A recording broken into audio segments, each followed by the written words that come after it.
What's the most outrageous thing your partner did that made you leave them instantly?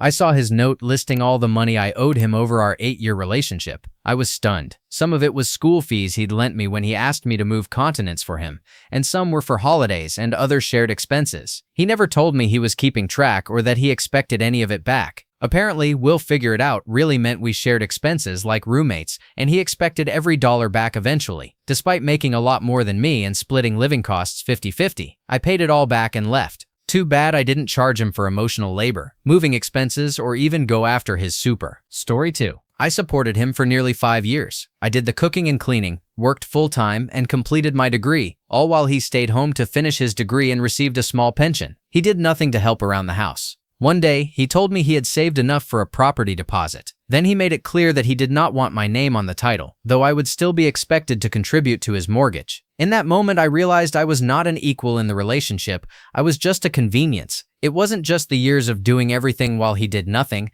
It was knowing he let me carry that weight while quietly saving for himself. There was no mutual respect. There was absolutely no way I could marry this man. I promptly moved out, lived in a share house for a while, and now I own my own apartment, where my cat and I live our best lives. Story 3. We were living together and were very poor. One of our favorite bands, Big Sugar, came to town. We talked about going, but it wasn't in the budget. Friday night rolled around and he started getting dressed to go out with the guys. "Where are you off to?" I asked him.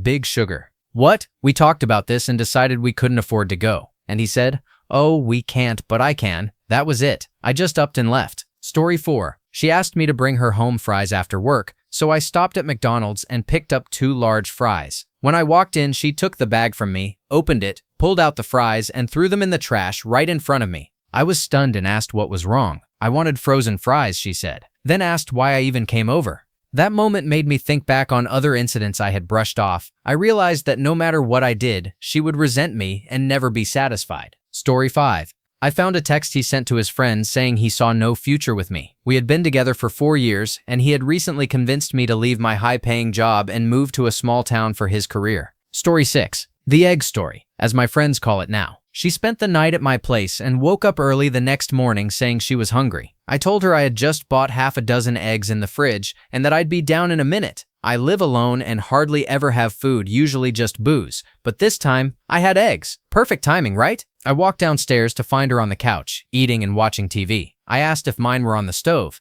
She said, "No, I didn't cook you any." I said, "It's okay, I can make my own." She replied, "I cooked them all." "All 6 eggs?" I asked. "Yup, I only eat egg whites, so I cooked all 6. I was furious. I went upstairs, got dressed, and left. She asked, "Where are you going?" I said, "To get myself breakfast, I suppose." I went to a nice restaurant and had a big, relaxing breakfast by myself. Took my time too. Later, I got a text asking if I was coming home soon. No apology. Nothing. That's the moment I knew. Story 7. 3 years into the relationship, we were living together and decided to spend our summer vacation apart to give each other some space. I needed time alone, as I rarely had it.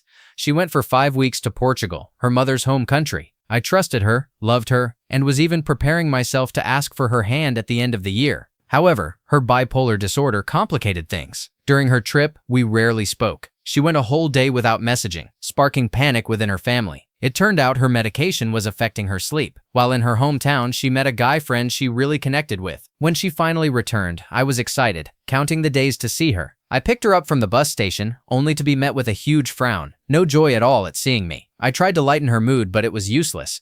For an entire month, she was depressed because everything was perfect back there. She called and texted that guy every day. There was nothing I could do to help her, but he could. Eventually, she said casually, "I have never been that happy with someone in my entire life." After that, she began to doubt our relationship. It crushed me, especially on top of my own depression. It pulled me into a dark place that took me a whole year to climb out of. When she said that, I understood that I would never make her that happy, that I was replaceable. My sense of a future with her disappeared in an instant. I should have left then, but I couldn't. I struggled with depressive thoughts throughout the whole summer. Then came her doubts and her words. We finally broke up 2 weeks ago. I had no strength to leave until now. The emotional attachment was strong. I am in a better mental place now, but I am still afraid of being alone again. Story 8. I realized that everything he said was just excuses to procrastinate endlessly. Then, after being together for a while and him consistently claiming to be apolitical, I guess because he knew how liberal I am and we'd been good friends since we were teenagers when he was quite liberal, I saw the truth. He was a misogynistic, dishonest person. We shared a bedroom, and the second room was half mine, my craft room and half his computer room. I had a Cricut cutting machine, and he set up an account for me on his desktop so I could use it, since my old computer had died and I couldn't get another at the time. One day, I needed to use the computer. I moved the mouse to wake it up, and 4chan popped up. He'd been in the middle of typing a comment about how disgusting women are, saying we are only good for banging, housework, and having children. He even bragged about gaslighting me, giving multiple examples. I have several chronic illnesses, and he wrote about the joy he got from gaslighting me about my symptoms. He had never said anything remotely like this to me before, but I said nothing. I started packing my things right then and left within the week. Story 9. I was already married by this point, but the night I told her I wanted a divorce was triggered by her going to the movies with a coworker who was married, and whose wife was so disgusted by the messages she saw between them that she forbade him from speaking with my wife. I would later learn that neat gem from another coworker who liked me and didn't approve of what was going on. Yeah, I know. I could have asked to see the texts, but I didn't want to read them. I stayed with her through the pandemic until she mentioned going to the movies with that same guy. When I asked, his wife is cool with that? She replied, we don't care. And for some reason, it clicked right then and there. I felt her response was probably meant to preempt whatever I might say. I told her I wasn't comfortable with her going with him, knowing full well I had already made up my mind, and that she had too. Her response, I can live with that. My first thought was, well, I hope you can pay the bills with that. I told her I wanted a divorce while she was doing her makeup for their hangout at the movies, and I couldn't bring myself to feel any sympathy for her tears. Honestly, I was surprised to see them. I didn't feel anything at that point. I was done and pretty numb. I expected to be sad for longer, but the next day I called my brother and went over to his house to hang out and talk about what had happened. He noticed it first. Awa, there you are. You're back. I was nervous as hell, a little worried, but I felt overwhelmingly light. Light in mood, movement, speech, all of it. Our entire relationship had been fraught with boundary-crossing crap like this. My brothers had tried to tell me that they didn't like what the relationship was doing to me, but I stayed anyway, thinking I had to learn to just put up with certain things. I didn't know a damn thing. Throughout the next year, she tried talking to me several times to make it work, and I just didn't give a crap. Genuinely didn't give a shit. She seemed like a complete stranger to me. Things weren't even going particularly well for me, but I was so much happier. It bothered her, and she admitted it. I replied, I can live with that. Sorry, the comment is so long. This post hit me personally, especially since I'm now with someone who's so much better for me. It's night and day. Don't let yourself suffer with someone who can't even listen when you're excited about something. Don't stay with someone who makes you feel like everything you are is not okay yet still needs you. Don't stay with someone who doesn't respect you or who lacks the will or wherewithal to consider you in the decisions they make. Don't stay with someone who considers you second best. Don't stay with someone who isn't willing to treat you the way you treat them. Story 10. I spent several hours making and frosting his birthday cake, a beautifully crafted replica of the cake Hagrid gives Harry in the Sorcerer's Stone. We brought it to my parents' house the next day so we could enjoy it together. We had a normal day hanging out and swimming in my parents' pool. I had no idea he had been drinking so much. On the car ride home, we got into a fight over something trivial, and it escalated. He screamed at me and slammed on the brakes. I had half of the large double-layer chocolate cake in my lap. It flew out of my hands and smashed onto my dog who was resting on the floorboard. He continued screaming at me, slapped me, and then kicked me out of the car in the middle of nowhere. Eventually, he came back to get me, and we went home. When we got back, I was the one who cleaned up the cake all over his car and gave my poor dog a bath. I should have left him then, but I didn't. It took another year before I finally broke up with him. I was with him for 8.5 years. We started dating when I was 23 and he was almost 30. He wasn't a bad boyfriend all the time. I did love him, but for someone 6.5 years older than me, he was immature and had anger issues. I've been much happier since leaving him in August. I've lost 20 pounds and am now dating a much kinder man who is only 1 year older than me. He makes me feel like we have a real partnership and empowers me in ways my ex never did. He's gentle, and he makes me feel truly loved and seen. It's eye-opening to see the differences between them. Story 11. She was supposed to finish work at 2 in the morning. I woke up in the middle of a nasty sleet storm at 5:30, and she still wasn't home. I called her, no answer. I called the woman she had worked with that night, who said she had been drinking at the bar after closing, which wasn't unusual. Naturally, I started worrying that she had gotten into an accident in the awful weather. But no. When I finally reached her, after driving around her route home to make sure she hadn't crashed, she was laughing hysterically and asking why I was so worried. She said she was just hanging out with a coworker. I drove to his house to pick her up and she was absolutely hammered, with zero regard for the fact that I'd been terrified something had happened. It was around 7 in the morning by then. I let her sleep until about 3 in the afternoon, then packed my things and left. Story 12. We went to his relative's wedding at an outdoor venue. While I was talking with another guest, I glanced over and saw him throwing my purse onto the floor with the utmost disgust and revulsion. He also rolled his eyes in contempt when the relative asked us to take a photo together and refused to translate something a guest said to me, even though it wasn't my native language. After the ceremony, he asked what plans I had made for us. I told him I didn't think we should spend time together since he was clearly unhappy. He called me stupid and boring and stormed off. I asked his brother to help me get to the closest station to go home. He leaped into the car, ignored me as I sobbed, and played with his brother's child while refusing to answer why I was crying. I ran as soon as the door could open, cleared all his things out of the flat as soon as I got home, and dumped him. He tried for months to get me back, and I'll never understand why, since he clearly hated me by the end. I'll never forget his lovely mother saying she dreamed of our wedding, and in my head, I was screaming, "Dead God, no." I had been wanting to break up for a while but found it hard because his family was wonderful. It sounds silly, but I was young and without family. Everything happens for a reason. I met my husband 3 weeks later, and it's been 7 years since we've been so happy together. Story 13.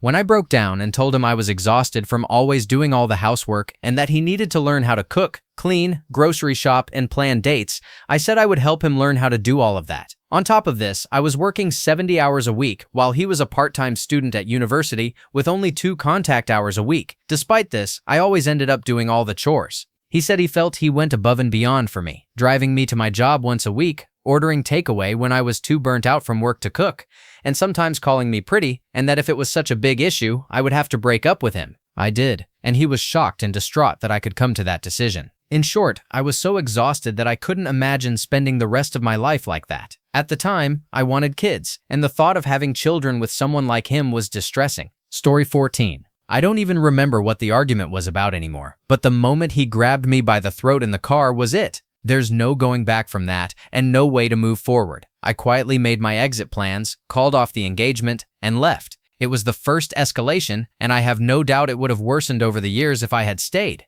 Story 15. He decided he didn't want a girlfriend anymore. He wanted someone to mommy him. I'm not exaggerating. He would constantly criticize me for not being maternal enough. He insisted it wasn't some kind of inappropriate thing, but that he genuinely needed me to nurture him like a mother would, for the sake of our relationship. That meant I had to change my entire personality, obey his every whim, clean up after him, remind him to shower, and of course still be intimate with him. I did this for about a year. We were together for 4 years total until it finally clicked that he was never going to go back to being the person he was before.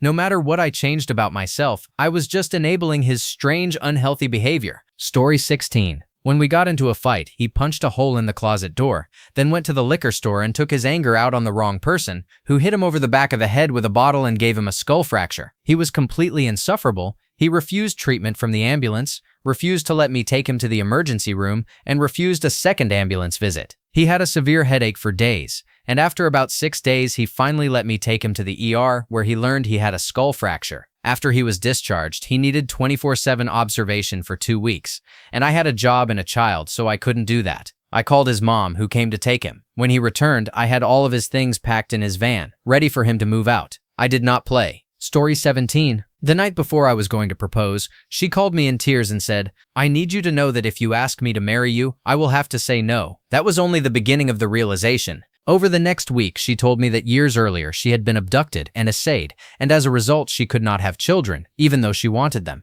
She had a great deal of unprocessed trauma. Whether because of that or for other reasons, she admitted that although she valued our friendship, she couldn't bring herself to feel the kind of attraction needed for a marriage. She had wanted to tell me sooner but could never find the right moment or the courage. With the possibility of marriage suddenly approaching, everything became overwhelming for her. For 3 months, I held out hope that counseling would fix things, or that she'd have a sudden change of heart like in the movies. Sadly, she just wasn't ready. One day, while I was cooking soup and talking to her on the phone, she told me she hoped we could stay friends forever, but didn't see us ever marrying. I told her that I couldn't be around her and not stay in love, so it was better for us to go our separate ways. As I said it, I realized the soup had been boiling over for quite some time. I think that was the moment I accepted. It was the end. I hung up the phone and wept for an hour. It felt as if an immense mosaic had been shaken to the floor by an earthquake. Countless expectations and dreams shattered, each fragment reflecting a future now lost. I understood immediately that rebuilding, if it ever happened, would take time, and my image of life would never quite resemble the one I had imagined. 15 years later, I am glad to say I am married. My wife and I have 3 children and a great life. I'm also pleased that the woman I once dated got help and eventually married a young widower who had lost his wife to cancer. He had 1 or 2 small children, so she gets to be a mother as she always dreamed. In hindsight, more good has likely come from the breakup than would have come from our union. This has helped me receive adversity and sorrow as potential stepping stones on life's path. Instead of being frozen by despair, experience has taught me to wait for goodness yet unseen. Many years have passed, yet I still love the first woman, not in the same way, and not with the naivete of my early 20s, but with a sincere goodwill toward her wherever she may be. I remain grateful for what we shared. Some mornings when I sit outside, birds land on the table in front of me. After resting for a moment, they fly off and I never see them again. The love one shares with another does not entitle the lover to the beloved, or else love would be a cage. Love is a resting place we offer to others for as long as they need it. It is a table we set for weary wanderers before offering them a sincere farewell. On a lighter note, a few of you asked what kind of soup it was and whether I ate it. For stylistic purposes, I had omitted those details. The fact is, it was beef ramen, and I ate it very sadly. It was not a good look, but one does not waste good soup. To those wondering if, given the chance, I would prefer to be married to the first woman, the answer is no. My wife and I are a much better long-term match, though I could not have known that at the time. Some called my ending self-indulgent fart sniffing, fit for young adult fiction. Since they clearly know the genre, I'll gladly send advance copies of my posts for their expert review. If my expressiveness stirs even a wisp of emotion in these empathetic husks, I would consider it a triumph. After all, to provoke scorn from the emotionally inert is no small feat. Story 18. When I cried about him doing nothing for my birthday or Valentine's Day,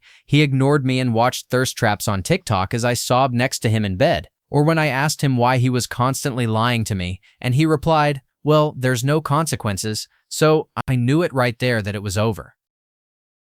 Story 19. His hand was around my neck, and he kept going until blackness gathered at the edges of my vision, and I wondered if I would ever see my mom and dad again. When he finally let go and oxygen rushed back into my brain, all I could think was that I could never excuse this. The moment it was safe, I knew I would leave him. Story 20. When he hyped up my birthday present for a month, and it turned out to be a $12 pair of red-framed sunglasses from Target. That's it. Also, when we had been together for 7 years, he asked me if he should make a huge decision. I thought he meant an engagement ring. No, he was subtly asking me if he should cheat on me. Dude was evil. Story 21. I left town for 2 weeks on a trip through the wilderness. I missed her like crazy and kept thinking about how great it would be to see her when I got back. As soon as I returned home, I called her, and the first thing she said was, "Oh wow, I didn't think about you at all." That really hurt, but it was the wake-up call I needed for that terrible relationship.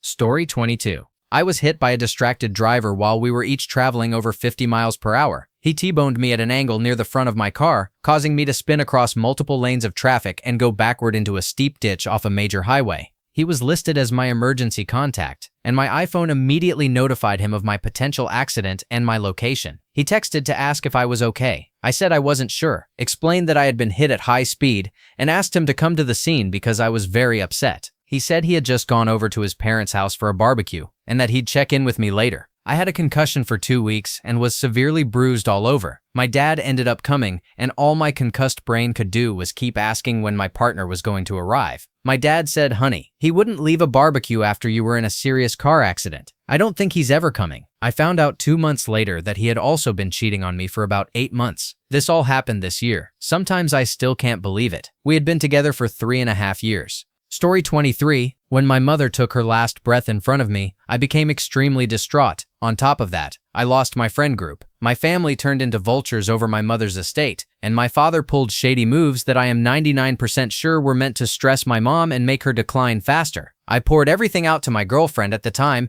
and she told me I was too much to deal with. I did not have to make the choice to leave because she cut herself out of my life. She completely ghosted me while I was struggling to handle all the after-death arrangements, including the funeral. Story 24. There was a lot of cheating during pregnancy, which should have been the moment the penny dropped. But I was deep in a mental health crisis and couldn't see the forest for the trees, let alone evaluate the longevity of my relationship with the father of my child. The real moment of clarity came 10 days postpartum. I was recovering from an emergency C-section after a traumatic 36-hour labor, the most pain I had ever experienced. He was out running errands, and I asked him to grab me a coffee. He told me it was out of his way and that he couldn't. I was shocked. An hour later, he walked in with a gas station coffee, and I thought, oh, he's pulled through. It's not the best coffee, but it's the thought that counts. I was wrong. It was a coffee he purchased for himself. In that moment, I realized I wasn't even really a person to him. He literally did not see my humanity or care for me in the slightest. He said he wanted to marry me, yet he couldn't even get me a coffee that required going 5 minutes out of his way. Story 25. When he proposed, I knew he didn't mean it, and I knew my yes didn't count. We had been together for 6 years, and I was telling him I was unhappy that things had stagnated. It was one of many talks like that, and I was crying. He knelt down and asked me to marry him. I felt like I had to say yes, so I did, but I knew in that moment it wasn't real. We cuddled for a few minutes before I said I didn't think he'd meant it. His response was, well, you kind of forced my hand. The whole thing felt so gross and unfair. Nothing changed after that, and we never talked about the moment again. I broke up with him a few months later. Story 26. He told me he didn't want me to go to a concert for a band we both liked because he was taking his new girlfriend and didn't want there to be any issues. That's how I found out we weren't exclusive. I broke up with him immediately. About 2 years later, we ran into each other randomly. He ended up crying about how unhappy he was with her, how much he missed me, and how, even though they lived together, he slept on the couch. Yeah, sure, bud. Story 27. We had been seeing each other for about 4 months when I mentioned a certain musician. She said, oh my God, I love him. I tried to continue talking about a song he was on, and she stopped me with, no, like I would marry him. I explained that as her boyfriend, that was a dumb and hurtful thing to say. She agreed, apologized, and said she was just a longtime fan. I dropped it. He's famous anyway, who cares? A year later, we moved in together. Not because it was ideal, but out of necessity. A few months after that, she mentioned the same musician was doing a concert in a nearby city, about a 30-minute drive, and wanted to go. I'm not a big fan of him, and I'm also not a fan of concerts in general, so I declined but encouraged her to go with friends who were fans. She kind of brushed it off and kept talking about it, then casually mentioned hoping she would get called backstage to do it with him so she could have his kids. I was in shock. She had never talked like that or been that kind of spiteful person. I was also dumbfounded because it seemed like such an odd hill to die on after almost 2 years together. I think my exact words were something like, yeah? Are you messing with me? Or are you just that out of it? That got an even worse response. We broke up, but had to live together for another month or so. Super fun. You live and you learn, I guess. Story 28. When I hit, long story, but it really came to a head after he tackled me in the woods following a fight on my birthday. He convinced me to go home with him and then trapped me in his car, refusing to take me home because he knew I was leaving. I didn't say it, but we both knew. I had to threaten to jump out of a moving vehicle for him to finally take me home, and he made me promise to come into the house with him. I kept that promise, and as I looked at him sitting on the bed, that's when it really hit me. It was over. We actually dated for 1 more month, and it was horrible. He threw the engagement ring at me and punched everything during one of those final fights. Story 29. We dated for 4 years, broke up for a year, and then got back together for a 5th year. During that year, I focused on achieving many of my dreams and gaining more independence. One day, while talking about my accomplishments, I said, I always said I was going to do this. And he replied, I know, but I never thought you'd actually do it. In that moment, I realized we weren't going to stay together. I instinctively understood that he hadn't expected me to chase my dreams, and that was actually why I had broken up with him the first time. Story 30. When the intimacy was gone, I don't just mean being physical, although he started losing interest in that too. I mean the little touches, a hug or kiss when he came home from work. We had a rule to always kiss each other goodnight, and if I didn't get a hug or kiss during the day, that goodnight kiss was the only physical affection I would receive. I tried to get over it. We have 2 kids, and I understood that sometimes that happens. I tried initiating physical touch and cuddles, but the constant rejection was painful. I think the final moment for me, something that seems so small but ended up being the catalyst, was one night when I asked him for a foot rub. I'd been on my feet all day, and when I finally had a minute to sit down, I was working on an essay outline due the next day, so I was mentally drained. I just wanted a short foot rub. He said, no. I asked why, and he said, because I don't want to. Later, as I was making his lunch for work the next day before going to bed, it hit me how unfair it was. I always tried. I massaged his back when he was sore. I made his lunch every day. I never denied him physical affection. I cooked dinner every night and served the food, and I did all of the cleaning. All I wanted was some affection, just a little, and he wouldn't give that to me. And yes, I had talked to him about these issues many times. I realized that this man who at one point would do anything for me, who thought I'd hung the moon, who treated me like absolute gold, was no longer that man for me. I don't know why. Maybe he thought that because we had kids, he didn't need to maintain the relationship, that she'd never leave me. We have a family. Maybe he wasn't in love with me anymore. Maybe he was cheating. I don't know. And when I asked, he couldn't give me an answer. I didn't want a platonic marriage. I didn't want a roommate. I called off the engagement, and it was the hardest thing I've ever done. We do love each other, and we co-parent well now. We're even friends, but he will never be my husband. Story 31. I had a gut feeling all along, which I overlooked because I loved him, and he really did have many great qualities alongside the issues, but one moment stands out. I told him how unhappy I was with the relationship and his behavior, and 2 days later, he tried to get me to look at engagement rings. That's when I realized he was content with our miserable life and wanted to preserve it, while I wanted to improve it. I also felt like he was trying to buy my silence about the real problems we were having. When we broke up, I told one of his friends, who asked that part of the issue was that I couldn't see us getting married while we were so unhappy. I couldn't imagine one more year of that, let alone the rest of our lives. The friend heard it as she broke up with him because he hadn't proposed and tried to get us back together, telling me that X had been planning to propose and telling X that I had been frustrated about waiting for a proposal. Story 32. When we were long distance and hadn't been for the whole relationship, I asked him to come live with me, have a registry office wedding to satisfy our traditional parents, and I could support him for 2 months on my salary since he was in a dead-end job. He said he didn't want to leave his hometown because all his friends were there. I asked if he thought they would stay for him. Anyway, he stayed. It took me another year or two to work it all out and end things. Fast forward a couple more years, we catch up. Not too many hard feelings, and I ask how his friends are. He tells me, yeah, so they all moved away. I gave him the raised eyebrows look. Story 33. He just never really was thoughtful. He always thought he was, but he was quite entitled. The breaking point came one night. I asked him to check on my cats. 3 hours away the night before my dad's emergency brain surgery. My dad had been diagnosed with cancer just 2 days earlier. I was calling him late at night, worried, and it turned out he went out drinking. He didn't get to my place until 4 hours later than I expected. I lost sleep waiting to hear if my cats were okay, having to wake up before 6 the next morning. When he finally called, slurring his words, he told me he'd cleaned a few things, so I shouldn't be mad. I convinced him to take a breathalyzer I keep in my kitchen, well over the legal limit. I had to talk him into taking an Uber because he still wanted to drive. The next day, he saw nothing wrong with what happened. He thought I was overreacting and couldn't care less about what my dad was going through or how stressful it had been for me, especially after signing power of attorney paperwork earlier that day. From that moment on, I never saw him the same way again. Story 34. I knew he was going to propose because we'd talked about it almost as soon as we started dating, about 6 months in. It was his birthday week, and we had a friend of his staying with us in our studio apartment. Before she arrived, he sent me a screenshot of some texts between them about an activity we were planning for later that week. In one of the texts, the friend asked if we'd want any alone time to celebrate, and he said no. I quickly realized he was planning to propose that week and was hurt that he didn't care about being intimate afterward. I didn't say anything because I didn't want to ruin the surprise. We had a dead bedroom almost immediately after getting engaged. It took me another 1.5 years to grow the courage to leave him. And no, he wasn't cheating with the friend. It would have been 1,000,000 times easier to leave if he had been. Oh, and the night before he proposed, he kept me up until 2 a.m., ranting about men's rights. Story 35.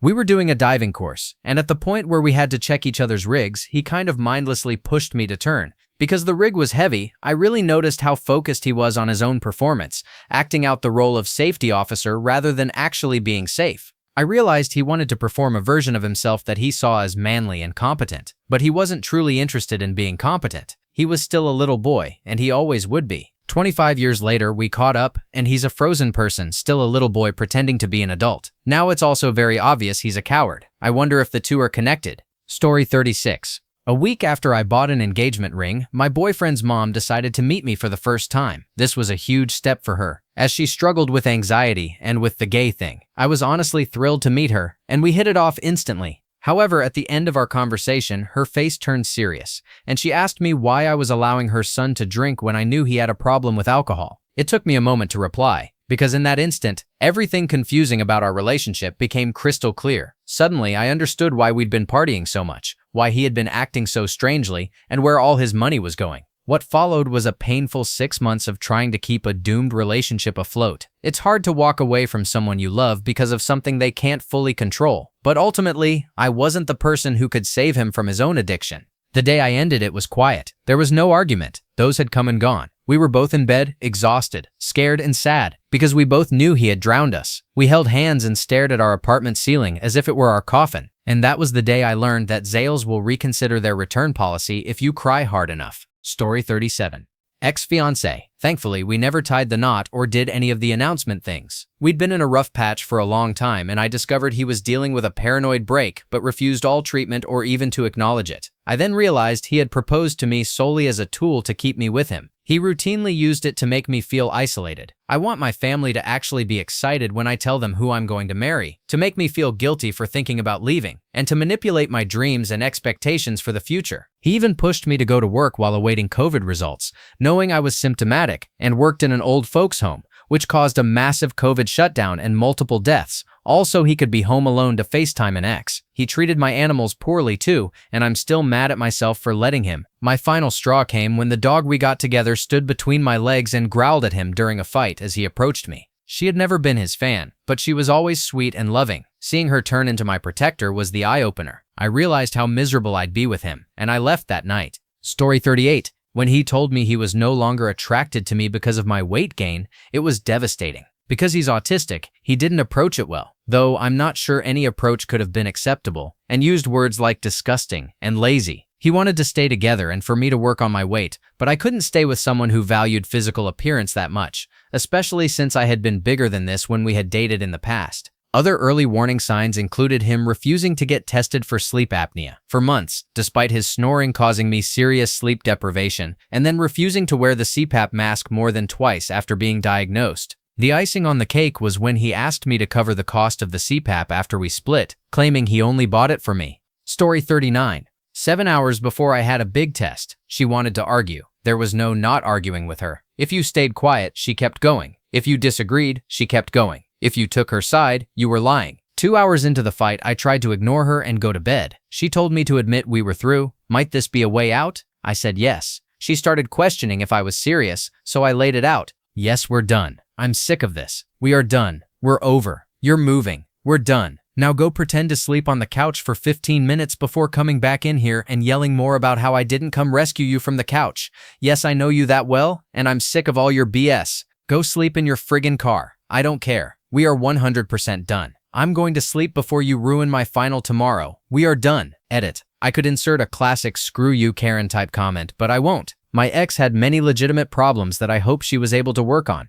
Maybe she learned something from losing me. Story 40. There were so many instances I overlooked. Her threatening to slash my tires because she thought I was cheating, stalking me to verify I wasn't, choosing me over her 4 kids, refusing to help her youngest with school and instead bullying him, being with me only for the money, attempted assault on my best friend out of jealousy, gaslighting. The list goes on. Each of these chipped away at me a little at a time, some more than others. The order I've listed them isn't chronological, but they all happened.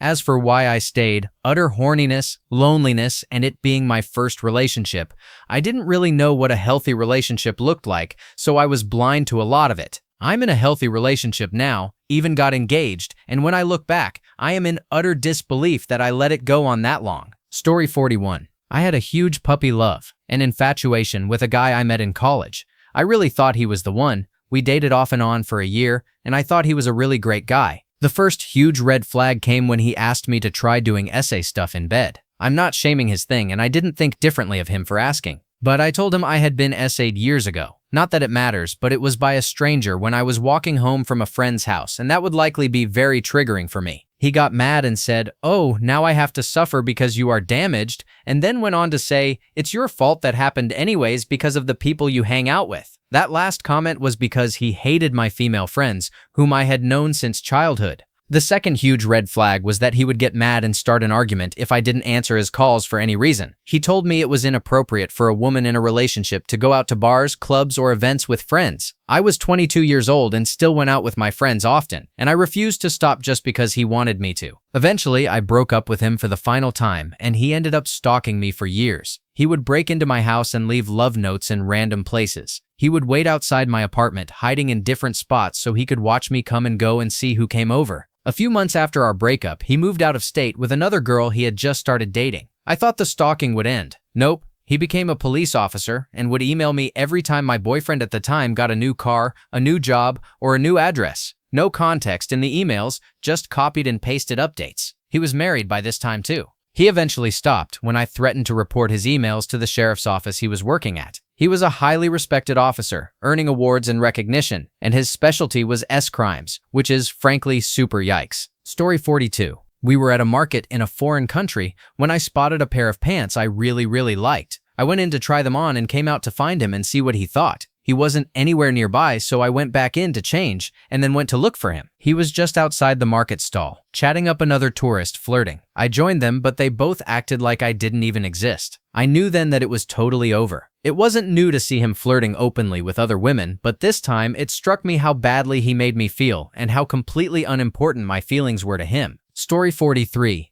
I was made redundant at my job when I was 2 months away from my ILR permanent residency in the UK. Getting a new job at another company was nearly impossible. It wasn't a matter of my skills or qualifications. I have a PhD from a US Ivy League school and was a straight A student, but if any European applied for the same job, they would get it regardless of their qualifications or experience. I was trying for internal positions within the company that had made me redundant and was going to an interview for a role I really wanted. In a moment of desperation, I called my ex and asked if, in case I didn't get the job, she would be willing to marry me so I could switch onto her visa. I know it was a last-ditch attempt. I didn't actually want to get married that way, but I guess my nerves and the desperation of the situation made me reach out. She said no, flat out. I ended up getting 2 offers from within the company, including the job I wanted. I took a week off after that and went on a solo car trip in southern England, visiting all the places I had wanted to see for the past 5 years but couldn't, because we were saving to pay off her government mortgage loan from the first-time buyer scheme. She wanted to come along and seemed surprised, maybe even hurt when I refused. That was the beginning of the end. Things were never the same after that. I had moved continents for her, taken a salary cut, and possibly sabotaged my career. All she had to do was be there for me just once. It absolutely broke my heart. Story 44. She couldn't admit fault for the smallest things and interpreted my frustration as if I thought she was stupid or clumsy. It was always, the toast burned. Who put the toast in the toaster? Or, the ex fell. Who knocked it over by not looking where they were going? I don't care about small mistakes like that, and it doesn't affect my opinion of someone until they can't just say, oops, I did that, and move on. Because if someone won't admit fault in low-stakes situations, can you trust them to act fairly when it really matters? Story 45. We had just started dating, though we had known each other for a while. I usually let him do most of the talking, but he asked me a serious question about my past. I was in the middle of answering, really feeling it, eyes full of tears, when he suddenly interrupted with, "You know, I promised X I would come over to his house." I'm sure my face showed my astonishment, because he quickly added, "Oh, did you want to finish what you were saying first?" I said, "No, I'm good. You go on and see your friend." I knew right then that he would never be there for me emotionally, and I immediately friend-zoned him. He couldn't understand why I wasn't into him romantically after that, but in one sentence, he killed a big crush I had had for months. Story 46. My brother was walking home, high on something, when a dog started following him. He thought feeding it would make it go away. It didn't. He called me to help him. I'm a 5-foot woman, and my ex was 6 foot. At the time, he was living with me. We got out of bed, I went out, and he stayed back, closing the door behind me, something I wasn't expecting at all. I went downstairs by myself to see where my brother was, and then my brother ran upstairs, and they locked me outside. That was the moment I fell out of love with him. Me and my brother aren't close either. He's a massive piece of crap. And honestly, I wish that dog had torn him up. It would have saved me a lot of future heartbreak. Story 47. I have a few stories from one relationship. It took me a while to leave, but I'm relieved I finally did. 1. The idea of moving in together was something I wouldn't entertain, even after 2 years. He didn't know how to cook and was messy, and I knew I'd end up bitter and resentful taking care of the household on my own. 2. I got an opportunity to go to France with 2 of my best friends, a lifelong dream of mine. Instead of being happy for me, he sulked and went non-verbal whenever I brought it up. He was invited to come but said he was too broke, despite always having money for beer, takeout, and new gaming stuff. The day I left, he made me cry and drove home, so I had to call my dad to get a ride to the airport, simply because he didn't want to do it. Travel is a huge passion of mine, and I realized then that this was likely going to be the thing that ended our relationship.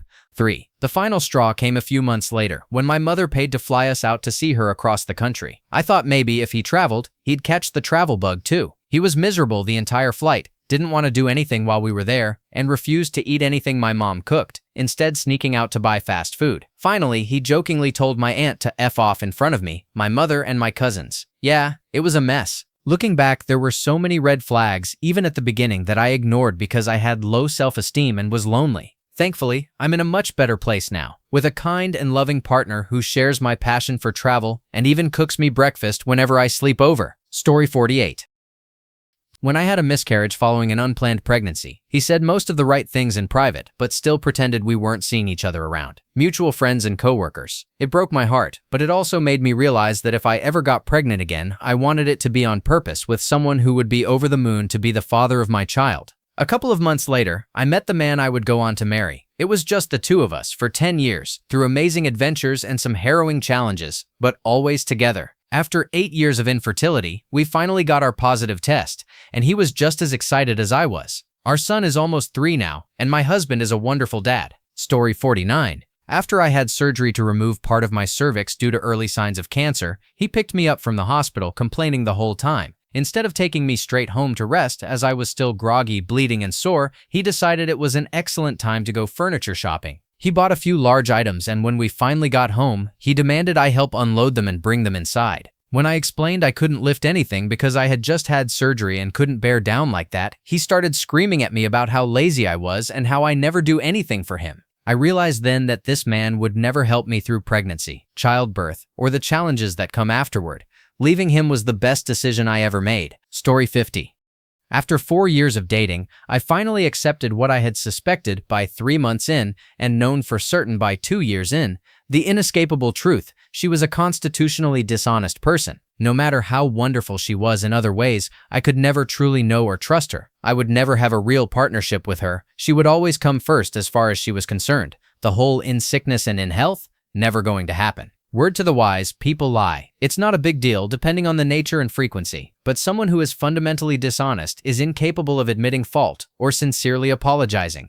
That person should never ever be married. The self-righteous and sadistic way she treated me and my family after I broke up with her was, I'm sure to her dismay, totally validating for me, totally cathartic. It turns out that all along she was just a bish. Story 51. One story that comes to mind involves someone else. When my wife was pregnant with our first son, we were going to birthing classes. One guy in the room told his wife that if she went into labor on Super Bowl Sunday, she was on her own. She needed to find someone else to take her to the hospital, and he would only get there after the Super Bowl was over and the guests had gone home. I was like, what the hell? I talked with the wife afterwards, and she told me the due date was indeed Super Bowl Sunday. When the midwife informed them of that, he absolutely flipped out and went on a tirade in the room, saying it was his day and the baby better not even think about coming that day. He also said that if the baby was born before the Super Bowl, she would need to take the baby somewhere on Super Bowl Sunday so they wouldn't be in the house and disturb the game. She was not happy about any of it, but I guess once you're married and pregnant, it's kind of hard to just walk away from the relationship. I never found out what happened to them. Story 52.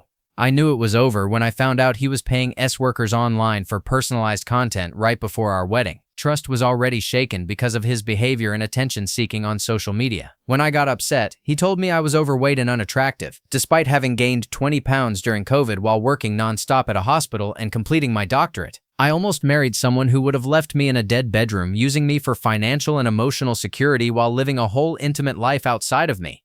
Story 53. Her anxiety was bad, but a terrible roommate situation made it 10 times worse. For months, I supported her through tears and breakdowns, until she finally found a new place. It was with friends, cheaper yet bigger, in a much nicer area with great restaurants and parks nearby. It was exciting. On moving day, I was pumped. We drove while I chatted about plans where we'd get food, maybe a walk to settle in and explore the neighborhood. But she was completely silent. She insisted she was fine, but after a while we drove in silence. Suddenly, she broke down crying, saying she was overwhelmed. That was the exact moment I realized we had to break up. We'd finally gotten through those awful months and landed in the best possible scenario. Yet she was still an anxious wreck. I realized things were never going to get better. There would always be something for her to be upset about. She needed a therapist, not a boyfriend. I don't know if she ever got help though. The breakup was mutual and we left on good terms, but she blocked me on social media not long after. When I took her to Paris, she cried at least once each day we were there. I sat down with her afterwards and suggested she might have a problem, but she was dismissive and didn't seem to think it was abnormal. I just hope she didn't jump into another relationship, not out of jealousy, but because she simply wasn't in a good place for one. She obviously had the worst of it, but my own mental health took a nosedive while I was with her. I just wasn't equipped for it. She was a lovely person, and I hope she gets help at some point. Story 54. I was going on a week-long work trip and realized I was booking my dog into daycare, even though he would be home. It wasn't that he wouldn't say he'd take care of her. It was that I didn't trust him to actually walk her regularly and give her needed medications. If I couldn't trust him to care for my dog for a week, how could I build a future with him? How could I trust him as my next of kin, responsible for medical decisions and caring for me if the worst happened? We parted ways a few months later when the lease ended. Story 55. He kept telling me the same story over and over about seeing our boss in a bathrobe and noticing between her legs because she had crossed them. Honestly, I didn't care, but he told it again and again. Then he had the audacity to start making fun of me because I reacted with annoyance at hearing the exact same story repeatedly. He tried to make me believe I had a jealousy problem. I didn't. I just didn't want to hear every day about him seeing our shared boss in that way. That should be reasonable. That's when I said, nope, this is not my future. He was only toying with me. It's still wild how he thought he could manipulate me into thinking I was jealous. What would he even gain from that besides drama? I don't get it. Story 56.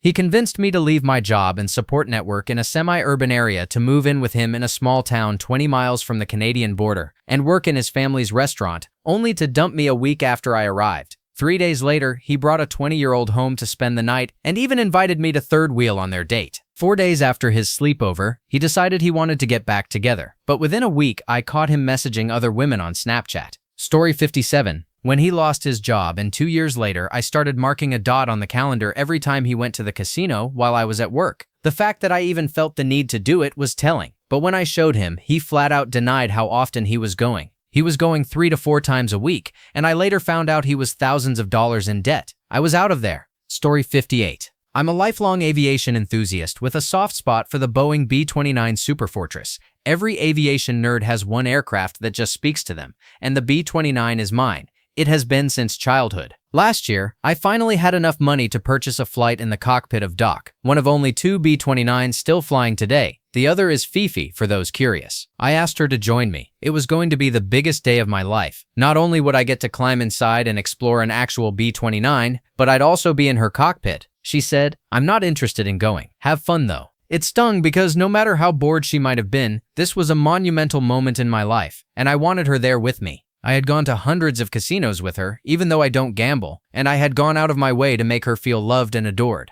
It was right then that I knew the relationship was doomed. She left me the day I graduated college a few months later, on the night our families were supposed to meet for the first time to have dinner together and celebrate me. Story 59. I was on edge every time he made a commitment to me. I knew he would change plans, cancel, reschedule, plan something before or after, something. And then if I felt anything about it, a fight would ensue. And I was made out to be the problem for being inflexible, even though it had been his idea. At first, it was small things, and I thought, who cares if minor plans shift to fit his schedule? Then it became bigger things. But there was always a reason, and I didn't want to be difficult over a miscommunication. Then it was important things once or twice where I stood my ground. Eventually, it became everything. And then he accused me of constantly testing his commitment. Date night? Nah, let's go out with friends. Support you after surgery? Oh, I'm going to grab dinner with friends, but I was planning to come by first. What's the big deal? How could I know? That weekend getaway I planned for your birthday? I know it's a week away now, but I swear I was about to look at places. Why does everything have to be on your schedule? Plans after I've been out of town for a week? Oh, it turns out my friend is visiting. Let's meet up with him.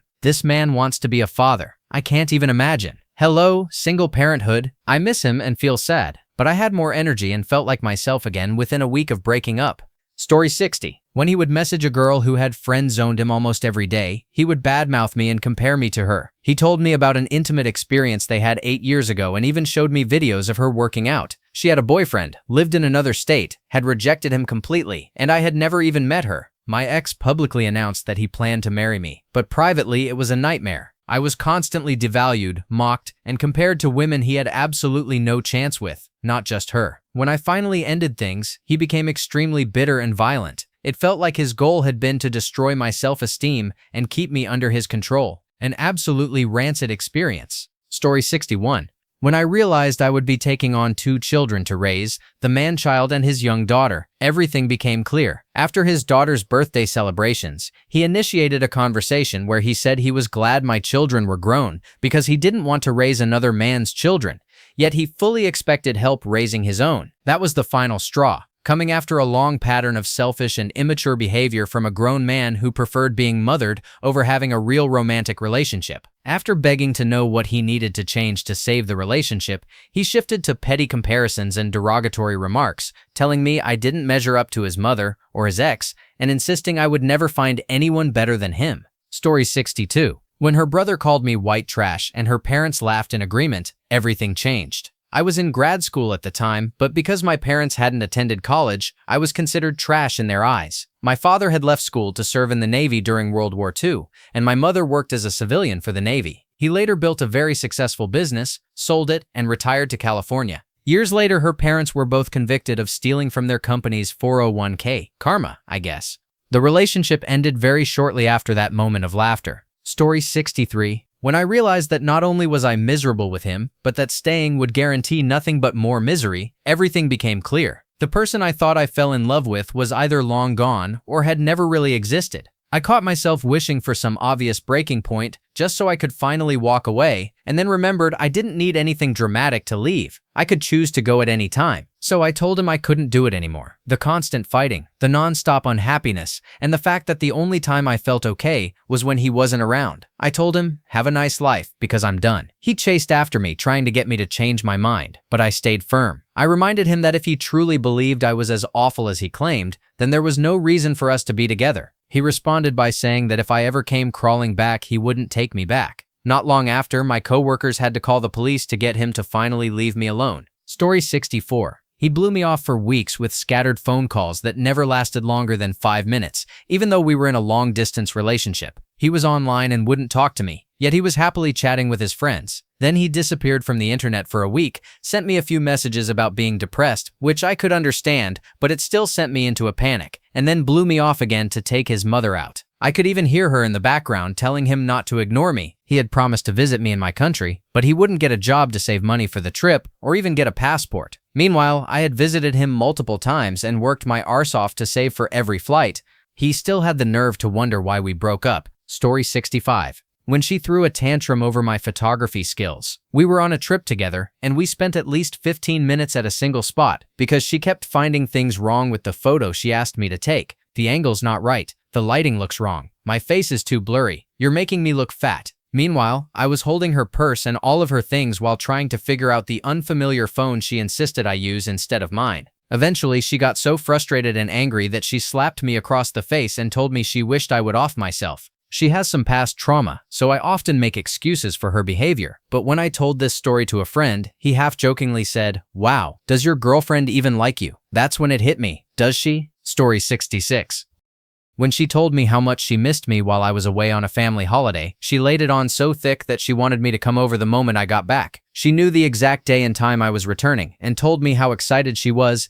I went to see her, and she wasn't home. She spent the entire night out with friends and over the phone asked, "Can't you just wait outside until I'm back later?" The worst part is that I stayed, even after she directly told me she didn't love me. I guess I was scared to be alone. It turned out she had been cheating on me for the last 6 months and ended up pregnant with the new guy's twins. I'm now happily married 15 years later, but I still cringe when I think about how I didn't stand up for myself. I also struggle with the fear that my wife might one day tell me she doesn't love me. I'm in therapy now, trying to work through it. Story 67. When we first met, she was a bit larger than her profile pictures showed. We spent around 3 to 4 months hanging out over Xbox Live on her end and PC or PlayStation for me before becoming official. I genuinely wanted to fall in love with her. I tried, but about 3 months into the relationship, I finally understood why I couldn't. We were volunteering one day, and on the way back to the car, I was walking quickly like I normally do. She grabbed my arm and asked me to slow down because she was struggling to keep up and was sweating.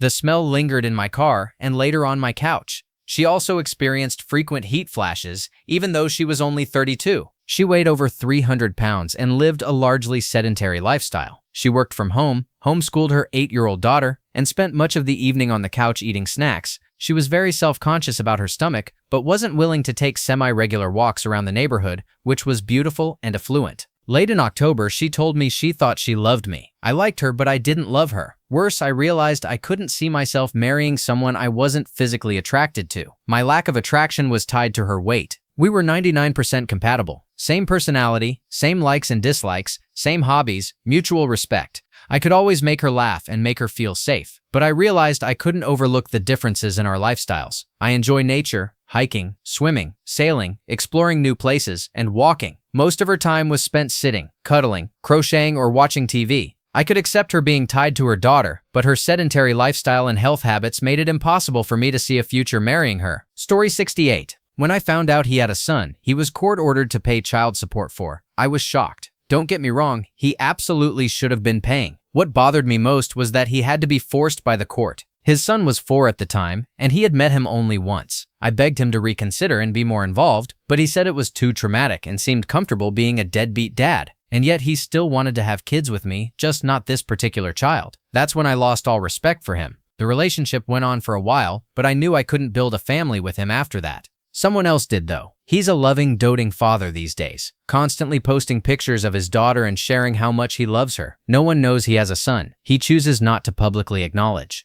I still check in on his son online from time to time. He's 19 now, and his mother seems to have done an excellent job raising him. Story 69. I gave up everything for him, my job, my friends, my home, and went through another difficult pregnancy despite the risks. He wouldn't help me with the baby, lied about going to work, and instead spent his time and money on alcohol and other women. I thought that if I did more, he would care. I cooked, cleaned, did all the shopping, woke him with breakfast in bed, gave massages, anything I could think of to show love and appreciation. Nothing changed. When I finally broke down, crying and begging for help, he just laughed and stepped over me to get another beer from the fridge. That's when I realized that wasn't love. I needed to do better for myself and my kids. Story 70. When I was in the hospital with sepsis, he didn't take time off work, even though his job easily would have allowed it, and he had a month's worth of PTO. He acted inconvenienced when he brought me a phone charger and spent more time complaining about making me a care package than actually being there, visiting for barely an hour. The next day, while I was still recovering in the hospital,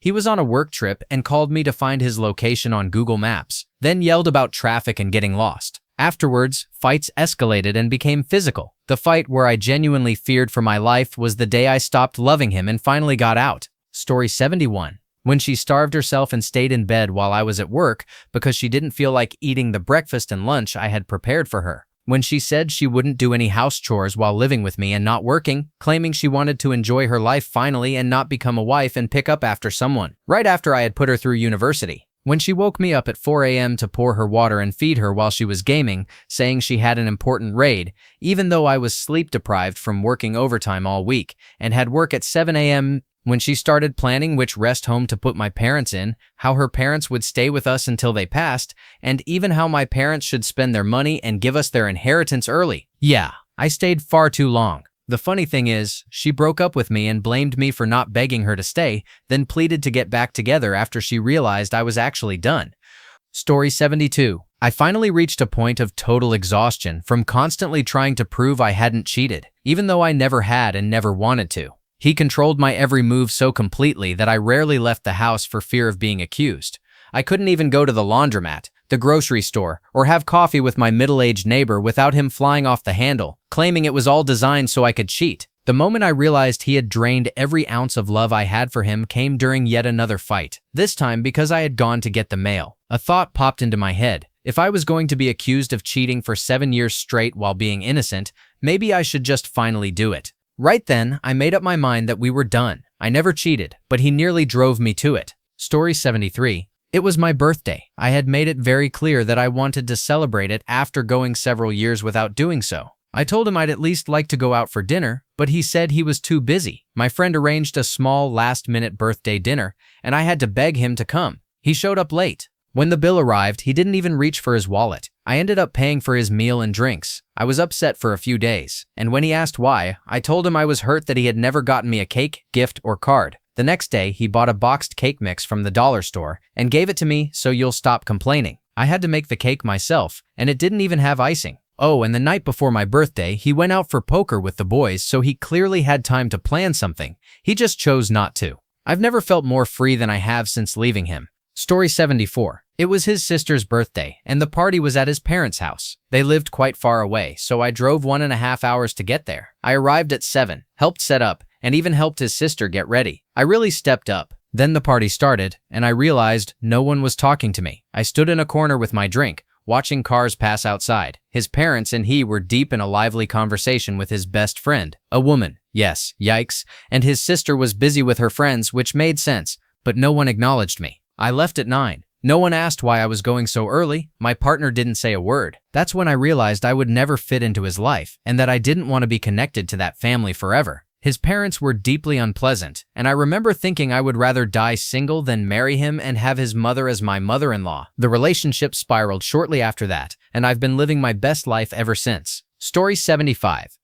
He never really stood up for me, but what finally did it was the night a mutual friend of ours, a really tall big guy, got drunk and completely lost it. He started screaming, saying awful things about me, and even punched the wall. I was hiding upstairs, but I could still hear most of what was happening. My now ex-boyfriend didn't disagree with him or ask him to stop saying those things about me, not once. And while I understood he was trying to keep the friend calm, the fact that he never defended me made me feel emotionally unsafe and unimportant. When we talked about it later, he outright denied that the friend had mostly been yelling about me. We stayed together for a while after that, but I think that was the moment I started to truly internalize how little I mattered to him. It made me pay attention to all the other behaviors, ones I had previously ignored, that carried the same message. That incident made the emotional misalignment and lack of validation in our relationship painfully clear. Story 76. This thread brought out all the things my ex-husband did to me that I never fully noticed at the time. 14 years, and I'm glad I got out of it. But the brain rewiring was tough. I'm starting all over again because he doesn't pay child support or alimony. He wrecked my credit score. He isolated me from friends,